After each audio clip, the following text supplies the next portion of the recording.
Good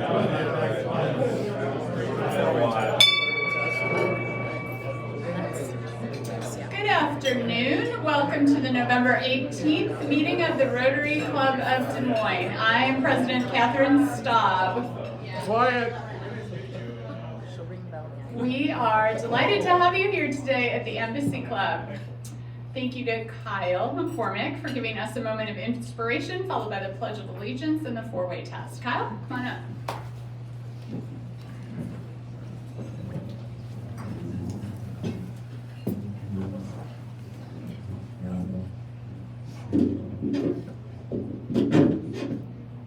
This past weekend, my family invited short notice family friend Jamie Boersma over to our house to join us for supper, and not a lot of people accept that invitation because we have a 5, 3, and 1-year-old, so it's not so much supper as food playtime. But it was our Sunday evening meal, and we always have a prayer, and then we were going to skip our family meeting, but my oldest insisted we have it. And at family meetings at the McCormick House, you say something that went well for you, or something that you appreciate from someone around the table. And it can take a while because there's a lot to appreciate about me, and my family talks about it a lot. But anyhow, we all shared our moment, and then Jamie talked about how at her service in the morning, they talked about, Pastor did, about being present and enjoying other people and appreciating friendship. And as we approach the Thanksgiving season, I just want to encourage everyone to take a moment and appreciate your families and be in the moment without modern technology and distraction. So with that, let's do the Pledge of Allegiance. Allegiance to the flag of the United States of America and to the republic for which it stands, one nation, under God, indivisible, with liberty and justice for all. Four-way. The truth is fair to all concerned. Will it build goodwill and better friendships? Will it be beneficial to all concerned? Wave at your fellow Rotarians. Let's do the wave.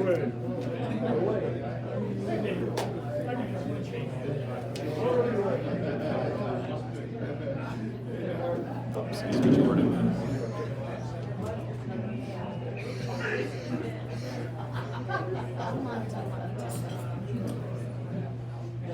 Thank you, Kyle, and thank you to Jamie for inspiring Kyle. An update on how your generosity has made an impact this year. You helped us buy 360 coats to help keep kids warm with our Operation Warm partnership. You also helped give 122 families at Edmonds Elementary School a $50 gift card to Fairway. So 122 families will have a happy Thanksgiving, thanks to those of you who donated to that initiative. And thank you to Colleen Rogers-Messenger for her help leading that.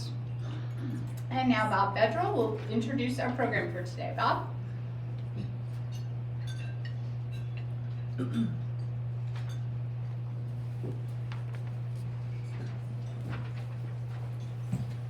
Well, I'd just like to have some recognition, and if you would join me in applauding our service people that serve us here at the Embassy Club, the professionals that do such a great job. We're deeply appreciative of your service. Thank you.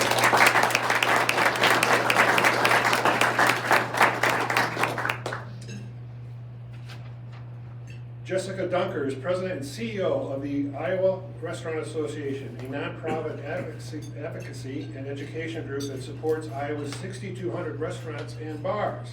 Dunker is passionate about the hospitality industry's role as a place to find the opportunities and second chances, as well as being one of the last places that entrepreneurs can still build successful businesses from the ground up. She has been with the association for 10 years. And over the past year, she has worked tirelessly to help eating and drinking establishments navigate the mandates and business challenges caused by COVID-19. She is now focused on the rebound and recovery for the industry, including workforce and supply chain issues. Please join me in welcoming Jessica Dunker.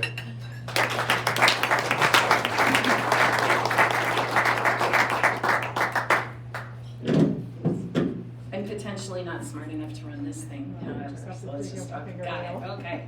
Here we go. Well, thank you for having me speak to your group today.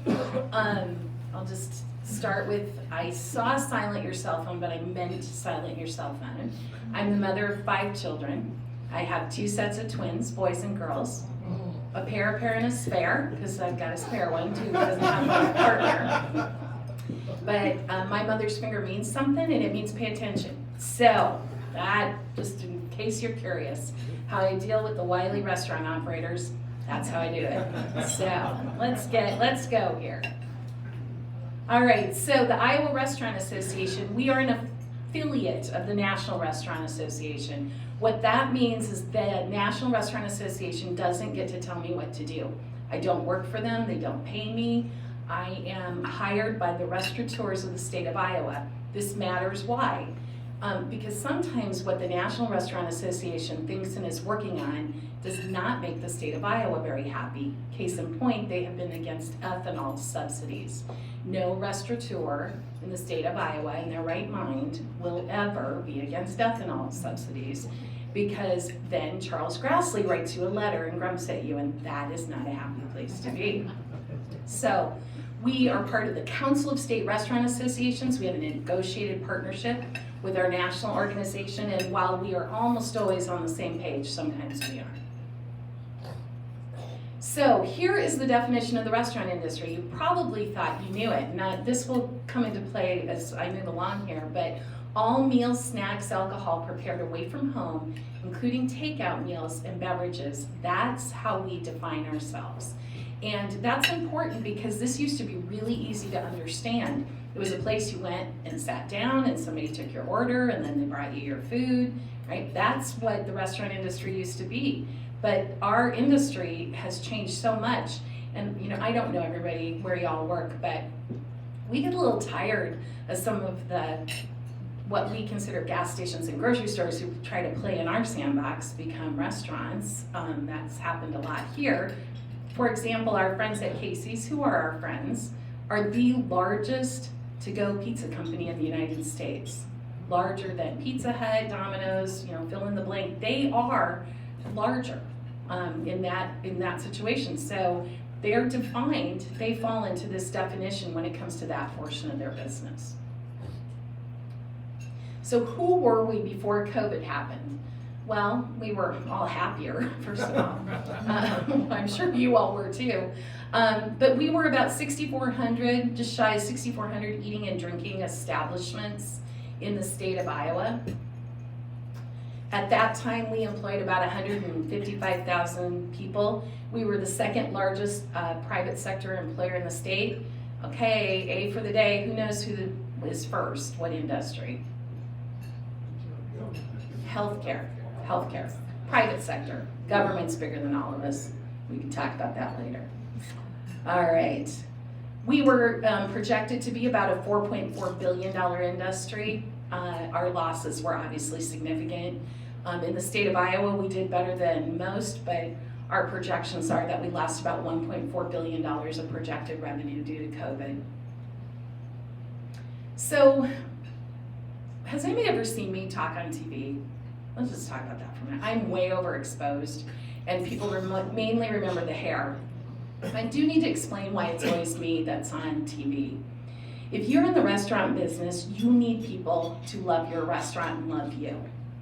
And so on any given day, especially in the political climate and the culture that we're living in right now, if you are a restaurant owner and you go on television and you talk about anything, the color of the sky, whether or not the grass is too long, whether turkey is good, you stand to alienate 51% or 49% of your customers on any given day. And that's why it's always me. It's not that I actually like being there all the time, it's just that they are actually directed to send the calls to me because they can't afford to lose any of you liking them. And I will tell you that almost every restaurateur that's put their toe in the water on anything from masks to capacity limits to whether or not staff should be vaccinated has gotten messages from customers saying we will never come in again.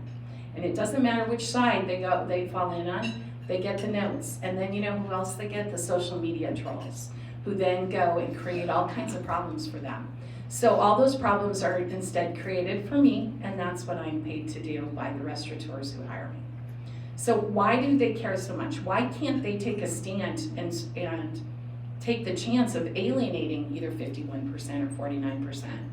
Well, this is why. These are averages, so you gotta stay with me, it's averages. It means some are way better, but it also means some are way worse. But on a typical day, Iowa's restaurant industry has about $12 million of gross revenue in the state. So on a typical day, that means the average Iowa restaurant has just under $2,000 in sales. Now again, you all are thinking, I know some with way more, but if you were sitting in rural Iowa, there's some with way less.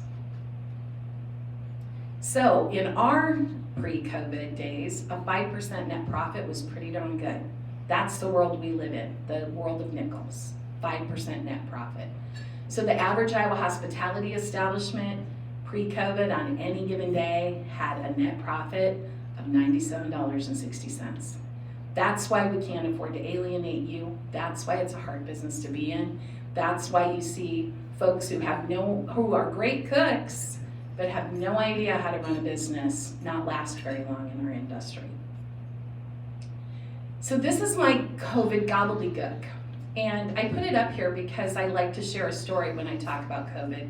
And if any of you have seen me speak at a business record event, you've heard this, so I apologize for being repetitive.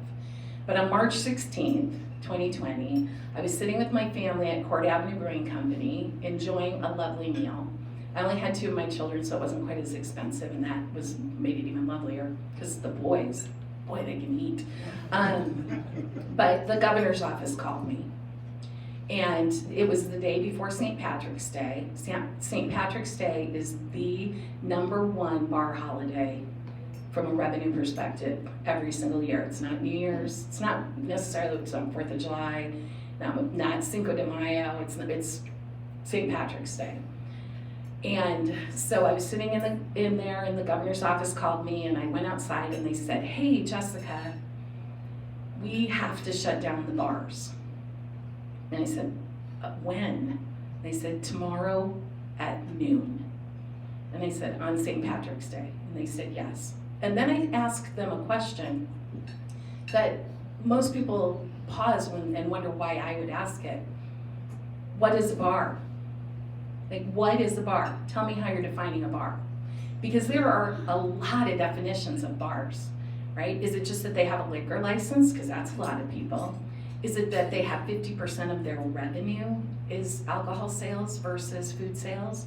Because, ask 801 Grand about a bottle of wine and a meal and where the revenue's from, right? Are they a bar? Is it that they have a definition about how food is prepared? Because the Smoke-Free Air Act, which took smoking out of restaurants and bars, the definition of a bar is actually based on the way you prepare food. It's not whether or not you have it, it's the way you prepare it. I said, can you just, they're like, oh, because they were moving fast and they were scared because they'd received information that in Washington State, they were 7 days from a collapse of the healthcare system. And they were looking on how to head that off in Iowa. So I said, can you just give me an hour before you announce or write your press release, or can you give me an hour? And they said yes, and I'm very thankful for that. They said yes. So I called an emergency meeting of the Iowa Restaurant Association Board of Directors. And our Board of Directors comes from everywhere. Pizza Ranch, Culver's, Court Avenue Brewing Company actually is one of them. I have people from all across the state, in Burlington, in Dubuque, and it's restaurants and bars in all of the spectrums, pizza delivery places to full service restaurants and bars. And I said, here's what they've said to me. And that group of leaders in our industry, volunteer leaders on a volunteer board, said, tell them to take us all. We can't do that. We can't do that to our industry, and we can't do that to consumers. Call them back and ask them to shut us all down. And so I just want you to think about that $97 a day and the bravery of people who are looking at that kind of net profit and voluntarily for the state of Iowa and our customers and the industry saying, if we can just do drive-through and takeout and delivery, they need to just shut us all down. And if you recall, that was going to be a 2-week decision. And we have in our industry about 16 days of cash on hand on the average for a restaurant or bar. That's about how tight we operate. And we were like, okay, we're all going to make it 16 days. And that's what got us started down this mess, because it wasn't 16 days. And it wasn't until February 5th of the following year that we actually had all of our restrictions going. And I share this too because there's 2 pages of it, because all of those boxes represent changes that we had. And we were constantly, and I felt like I was living in the Hunger Games. If any of you are familiar with the Hunger Games, I'd watch the Capitol 10 a.m. every day, look at the press conference, wonder what they were going to do to us next. And we had some really funny things put on our industry for people to try. One of the funniest was you couldn't have anybody sit at your bar, but you could sit at a table, and it was allowed. We actually asked this question, it was allowed.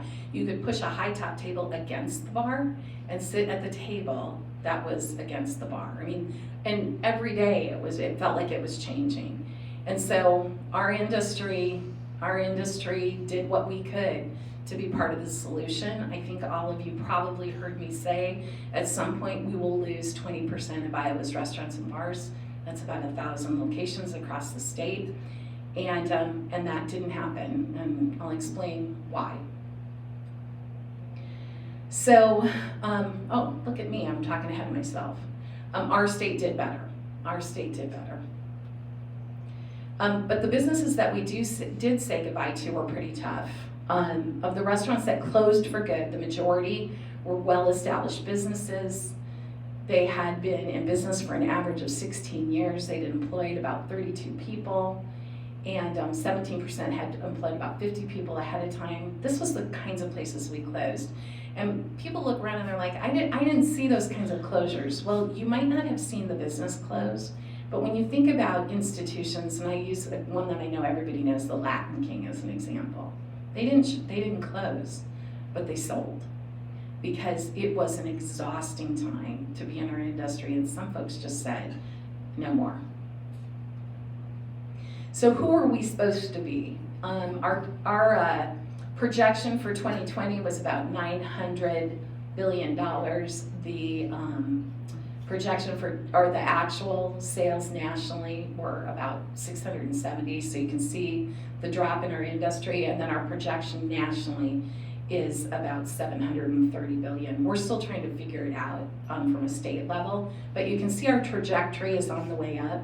But we don't believe we will be back at pre-pandemic levels for 3 to 5 years.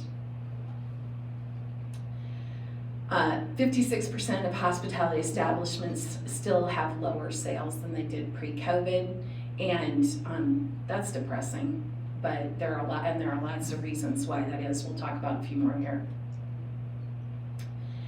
Restaurants' share of the food dollars. So prior to COVID, one of the things that we had made a great deal of headway on as an industry is how much of every dollar you spent came to our industry.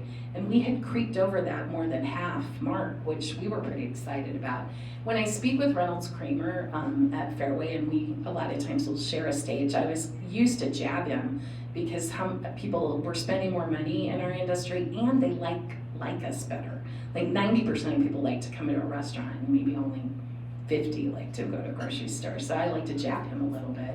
We're friends, so it's okay. But at the height of the pandemic, this had fallen to about 35%, and now we're creeping back up to that 46%. Now, sometimes when I put this up, people are like, how can that really be true? And does anybody ever drive through Starbucks and get a coffee in the morning? Because remember the definition of the restaurant industry? Well, you're contributing, depending on what you're drinking, $6 to $7 a day on that. Anybody ever driven through when their kids have had, or grandkids have had, a soccer game? Every time you drive through and get anything, you're contributing part of the food dollar into our industry. So when you think about it in those terms, it's pretty easy to see how that adds up to 46 to 51%. So like every other industry, we can't find help, and we had a net loss of, when the first week of COVID happened and we shut down our on-premise dining, the Iowa Workforce Development was actually very helpful to us, and we had about 70,000 employees that almost immediately went onto unemployment. There was just nothing for them to do.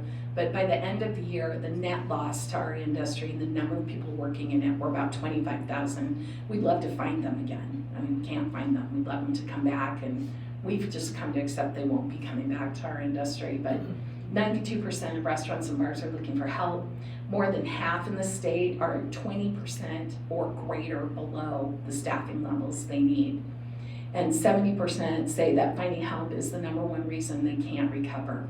The greatest frustration in being us right now, honestly, is that people are willing to come back. There are people that want to come in, but have you walked into a restaurant and seen empty tables and asked for a table, and then they say, oh, sorry, it's going to be an hour, and then you're frustrated because it's like, I see an empty table. Well, that table's empty because there's no one to bus it, there's no one to take your order, there's no one to bring you a drink, there's no one to cook in the back. And restaurant owners across the state are doing things that they did when they were 14 because they can't hire anybody to do it anymore. So it's not unusual to see an owner busing, hosting, taking orders, filling drinks, doing things that, again, to keep their business operating, they now have to do themselves. More than half of the restaurants are operating below capacity because they can't find a workforce. When you're operating below capacity, we recommend restaurants pull their tables out so customers don't get frustrated. Because when you see an empty table, you can't figure out, well, why won't you just let me sit there until you can serve me? Well, there are systems in place that make that impossible. 84% said their sales would be higher if they had the help they needed, and I just take everybody back to remember that $100 a day. If we could just get back to our $100 a day. Hiring is more difficult than ever, and we were just talking about this at the table. 59% of operators say that 1 in 4 applicants that accept an interview actually show up to do the interview.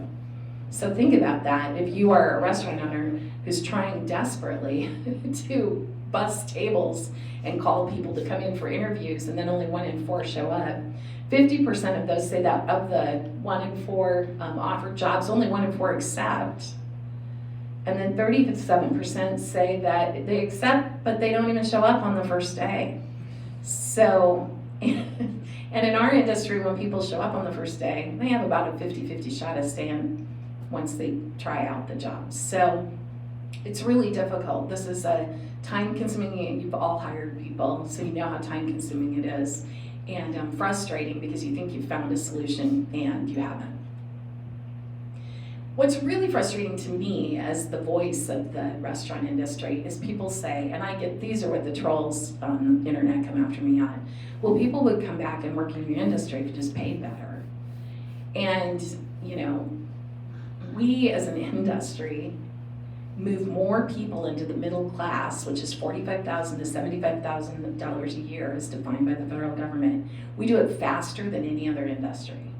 Faster than any other industry. And I defy anyone to find a dishwasher in Des Moines working for less than $15 an hour. And what I like to say to people is, marketplace seems to be working. I don't know that we need to do much with that minimum wage right now because the marketplace seems to be working. And we are paying the wages the market is requiring. So what did we learn as an industry during COVID? We learned a lot of things, but I think the country learned a lot of things as well. Number one, when you go back and you think about the percentage of the food dollars spent, and if anybody went to Costco, that's what this is a picture of, during the pandemic, you realize that we are actually a very vital part of the food distribution system. And people need restaurants to fulfill a portion of food just getting out into the marketplace. Number two, and I don't know any of you really, I don't think, but I don't know politically where you are, and I don't really care. Our state, we should be very proud of our state because the state agencies stretched to the limits of their legislative authority to help us. Couple of examples. That first week that I talked about, Craig Paulson, head of the Iowa Department of Revenue, called and said, I can't forgive any taxes, but I can defer them, so just put it out there. And they deferred all of our taxes, payroll and sales tax, just to get us through. Iowa Workforce Development, Beth Townsend, said, okay, I can't make everything go away, but I don't have to charge employers for unemployment for all the 70,000 people you're gonna put on. So they helped us get people onto unemployment really quickly when we didn't know it was gonna happen. Iowa Economic Development Authority.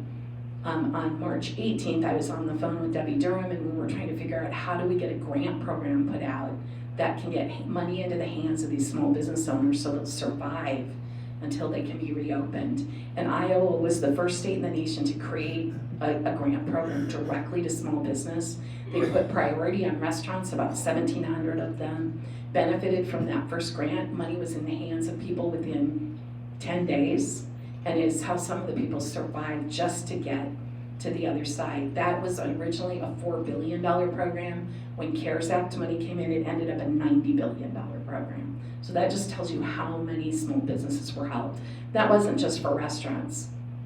But then a second grant program was created just for restaurants the next February, because if you remember how COVID mitigation strategies went, it's like, yes, you can go to a restaurant. No, you can't. Yes, you can. No, you can't. And by the time we got to last Christmas, they had shut down there were no large parties that were happening. Think about a place like this. There's no holiday parties. And so there was a second grant program specifically for restaurants and bars in the state of Iowa that came out last February. And so Iowa really stood up and tried to keep their small businesses open. From the governor's office, they, by May 1st, had opened up 77 counties back for on-premise restaurant service. Why did May 1st matter? Because May 5th was Mother's Day. And remember the bookends here. Largest bar holiday is St. Patrick's Day. Largest restaurant holiday is Mother's Day. The single largest, again, above Valentine's Day, above, any whatever holiday you might think it would be, it's Mother's Day. And so they made it possible for a lot of people just to get over to the other side. Department of Inspections and Appeals. They forgave everyone's fines, and they didn't require license renewals until we got out of COVID. And then my favorite frenemy, and I'm sure you're familiar with the term frenemy, meaning friend enemy, is Alcohol Beverage Division, who I'm on any given day either fighting with or thankful for.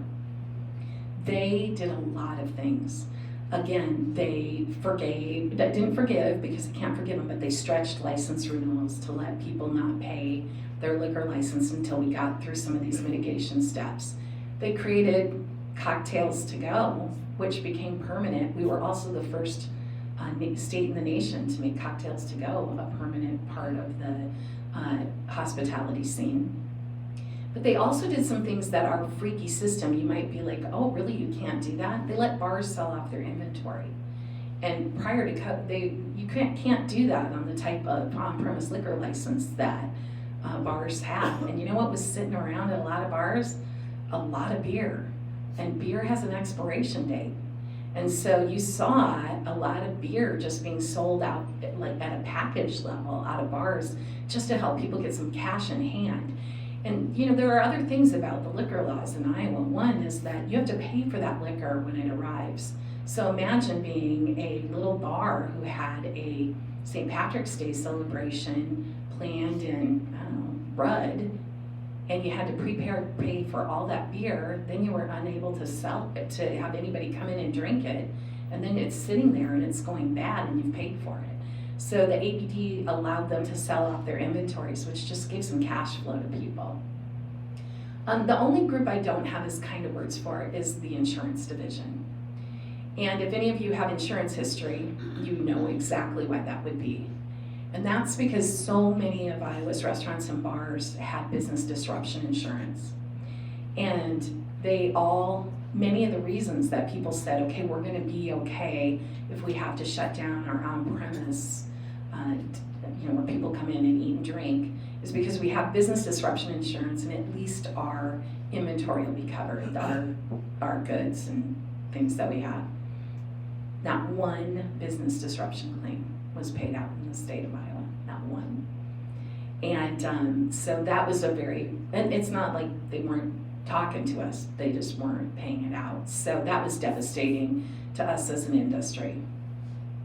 So we did pretty well as a state, and as a result, we did not lose 1,000 locations. We probably lost 700-ish, and that would have been directly related to COVID. I had less kind words for the federal government. They proved that they would let us perish, and that we were pawns in a lot of political schemes. And again, I don't care if you're Republican or Democrat, I think everybody messed with us. There were several really good potential programs that were offered at the federal level, the Paycheck Protection Program, the PPP. There were the EIDL grants. There were a number of things, and there was the Restaurant Revitalization Fund. The problem is that they were either underfunded or underthought about. So, and let me just talk about PPP. So that PPP was a really nice idea because you could turn in and have your payroll covered because if you had restrictions under COVID, or if your business was being affected because of COVID. And that works really well if people are working. But if your industry is shut down, then why you're paying people, then you're just at the unemployment office. Then it's just shifting unemployment funding over to business people. And if you recall, there was $600 enhanced unemployment available, so our people could get quite a bit of money on their own without me taking what may or may not be a forgivable loan to pay them. But people were willing to do it because they wanted to keep key staff in place. The problem was that they wouldn't allow us to use the PPP based on when we actually had people working. It was a date. It wasn't a date based on Iowa. It was a date based on national things. And so for many, the PPP, the dates didn't work in a way that made sense. The second PPP worked better, but it was after a lot of complaining and lobbying on behalf of industries, particularly from the restaurant industry. The Restaurant Revitalization Fund, that seemed like it was going to be a huge relief. But who was penalized in that? The people that were penalized in that were, first of all, it was underfunded.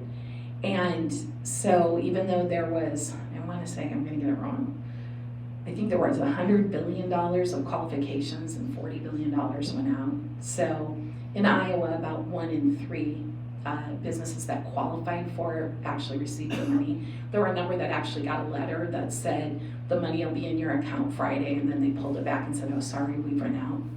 But the people who were really hurt by this were the people who chose to stay open because they didn't show as much loss.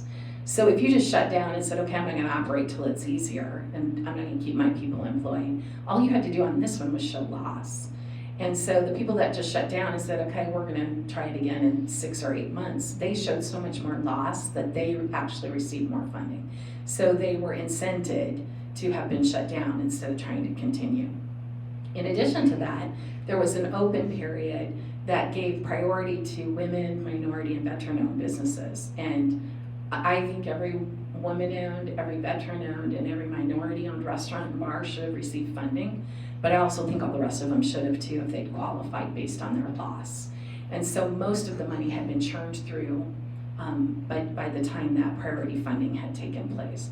Even worse, some of the people in the priority group were some of the recipients of those letters that said, hey, you've qualified, the money's coming. Then there was a lawsuit down in Tennessee where people complained about the priorities, and then that was rescinded and they were just thrown back into the pool. So kind of low degree of faith in the implementation of these programs. Here we go.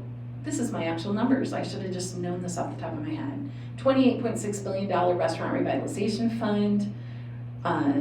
The restaurants were eligible for about $10 million per business, $5 million per location, and there were 2,600 applicants from Iowa. And when I say applicants, that means you were stopped if you didn't qualify. So 2,600 restaurants and bars from the state of Iowa qualified, met every qualification, and could have received funding if funding would have been there. And 850 actually received it. So you can imagine, by the way, and this is again why I go out and speak and not restaurant owners, how they feel when they hear about, oh, that extra CARES Act money. Maybe we could fund some blah, blah, blah, blah, whatever it is. And it's like, oh, hello, how about we fund the program you all approved and fulfill that commitment first. Oops, I skipped one, sorry.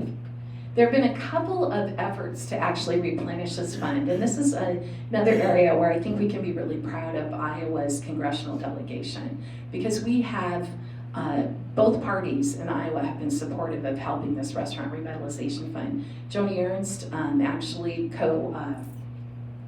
co-sponsored the bill in the Senate.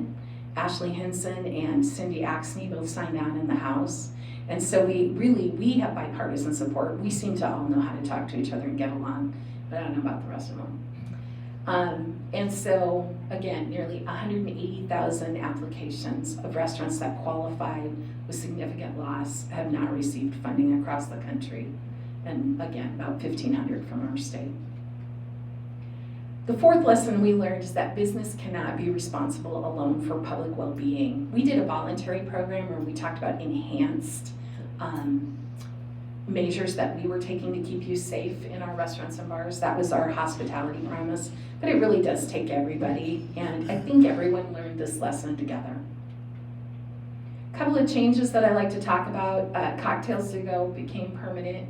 Third-party delivery of alcohol is allowed, and I am not a fan of, we were discussing this at lunch, of any of the third-party delivery services. And I have been pretty loud and vocal about this. I think you should get in your car and come to the curb and let us bring you your dinner. And there's a couple of reasons why, which I'll show you shortly here, but third-party delivery of alcohol, when that was passed by the legislature, all the media people called me and said, oh, that must be so great for restaurants. And I said, no, we actually fought it. We didn't actually want it.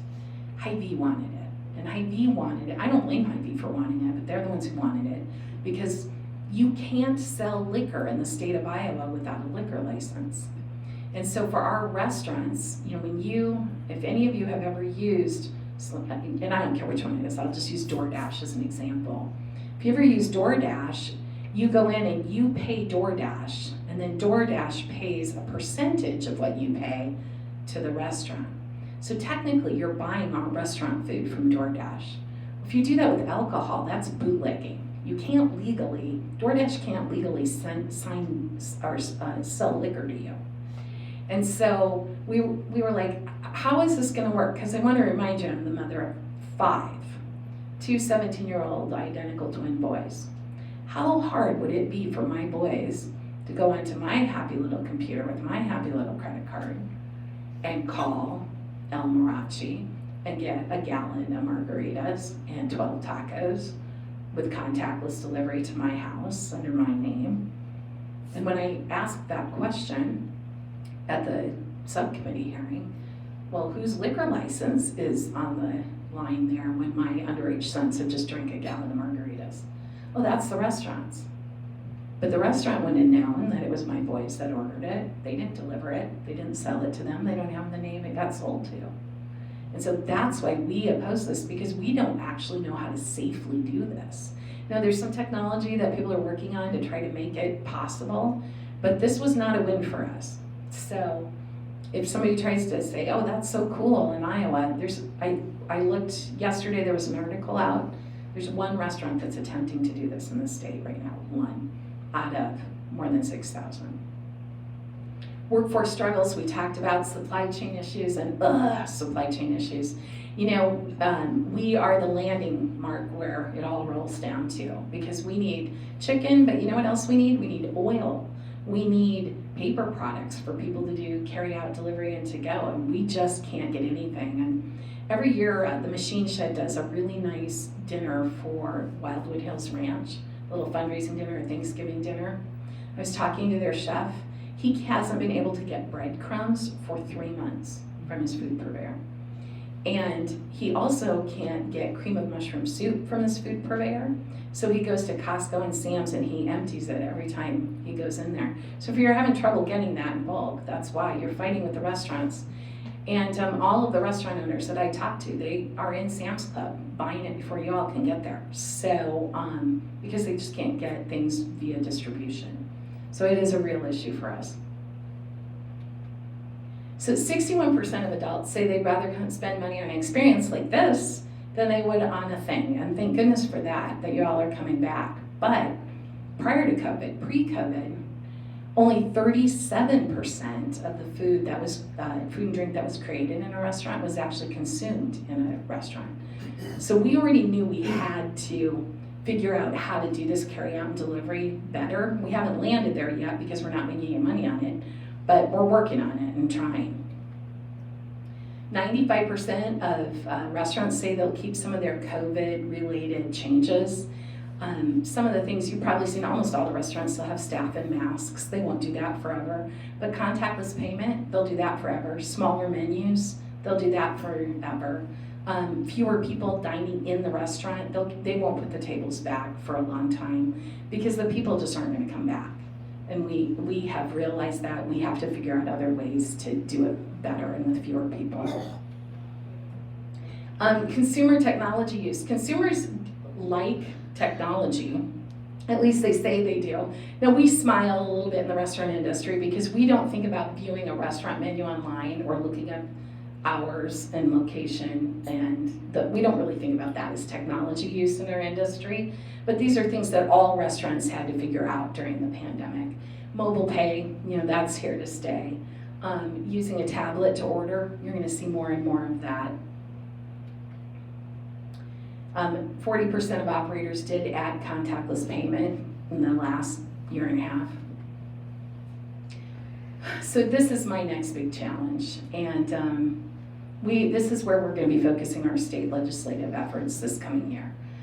40% of operators have had third-party delivery apps actually take their menus, co-opt them, put them in the application, and never tell the restaurant. And so if you can imagine how that feels when you are having supply chain issues and you don't have any chicken wings to sell, and you're getting orders that people are calling in and you don't know who it is, because a lot of times it isn't even somebody in the state that's making the call.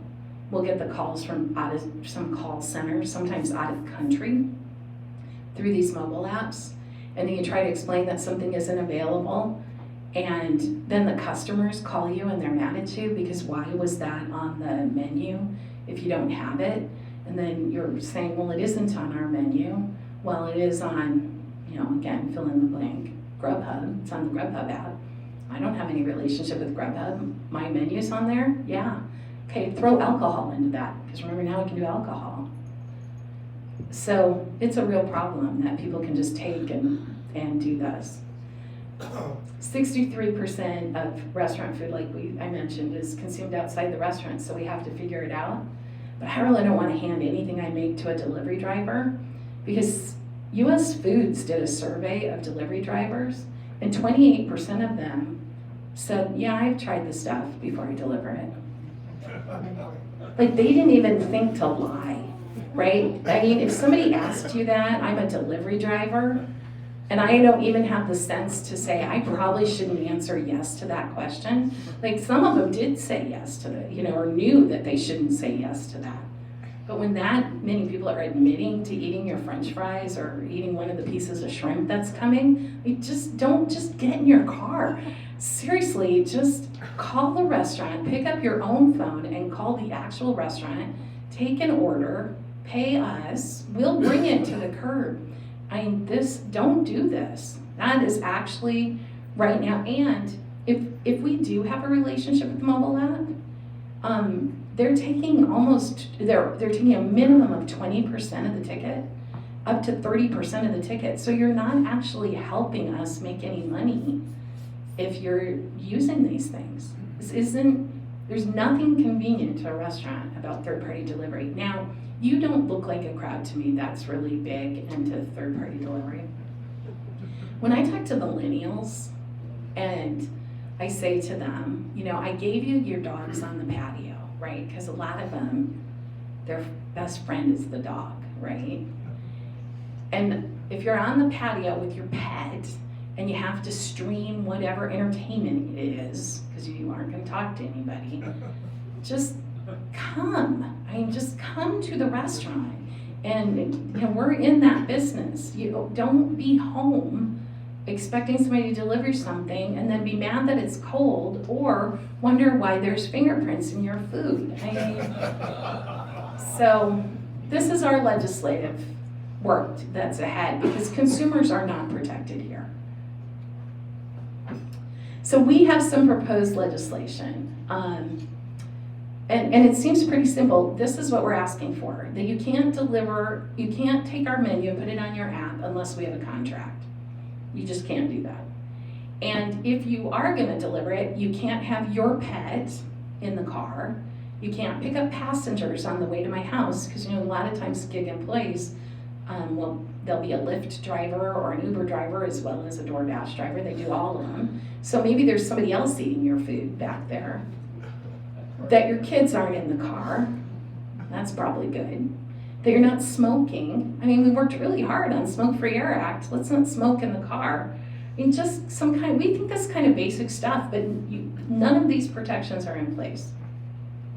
And then if you run over somebody while you're delivering, then it's the responsibility of the delivery company and not the restaurant. Because right now we are at risk. 70% of operators say that higher off-premise sales have made up for less than 30% of their losses. So come out too. We still like to see you. I know it's slower, but do come. Oops. I'm going the wrong way here. There we go. All right, then this is our other big legislative item, and then I'm gonna be done. Right now, the restaurant industry has to operate in what's called a 3-tier system. And alcoholics have become so crazy. If I am a restaurant, I have one option to buy beer. I have to buy directly from a beer wholesaler. So if I remember the bar in red and it's the Iowa State game and I've run out of Busch Light cans, I can't run over to the Fairway, buy Busch Light and come back and sell that. I have to buy it from the beer wholesaler. And if I run out, should have remembered to order and prepay for more. So that's how beer works. No option other than one beer wholesaler. Spirits. The spirits are sold by the state of Iowa, but we can't buy directly from the state. We have to buy from like a Fairway or Hy-Vee or Central City or Sam's Club or wherever it is. So the delivery trucks from the wonderful company of Ruan, right, because they have the state contract, on the corner by my house, those trucks will stop at Walgreens, because that's a good idea, right? Drugs and alcohol in one place. They'll stop at Come and Go, because driving a car and alcohol, another really good idea. They'll stop at the grocery store and deliver. But the restaurant, see ya. They cannot stop at a restaurant or bar. We cannot buy. We can't be delivered to. Even if we have as big an order, bigger, it doesn't matter. We can't. We're a 4th tier. We pay all, in case you wonder why those lovely drinks cost as much, we pay just as much as all of you. And then wine. Wine, we can get delivered to if we have, minimum orders, so they will deliver to us. Or we can buy 6 bottles a day at Fairway or Hy-Vee or Costco.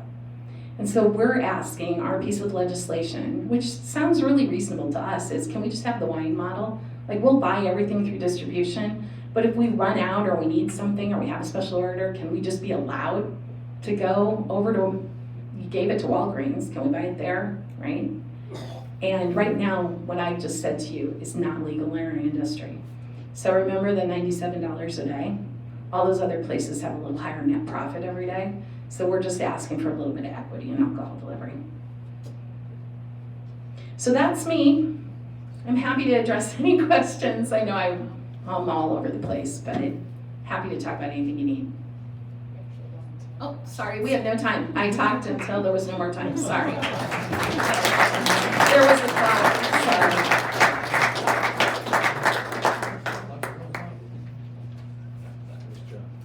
Thank you so much, Jessica, for that informative presentation. We are donating a book in your honor through our Rotary Rosie Reader Van. through the Des Moines Public Library Foundation. Last year, our Rotary Club, as you all know, donated $40,000 to purchase this van through our Community Grant Foundation. Upcoming meetings, happy Thanksgiving next week, so we will not be here. I hope all of you have a wonderful time with family and friends on the Thanksgiving holiday. December 2nd, Dr. Ron Cox, the ISU Center for Industrial Research and Service will be here. And on December 9th, we have our annual meeting where we will award our next $40,000 community grant. Our annual meeting will also include our election of our 22-23 Board of Directors. We will actually have a SurveyMonkey voting link to go out and vote that you'll start to see the last week of November. So thank you for being with us today. Thank you for being part of Rotary Club of Des Moines, and happy Thanksgiving to everybody. We are adjourned.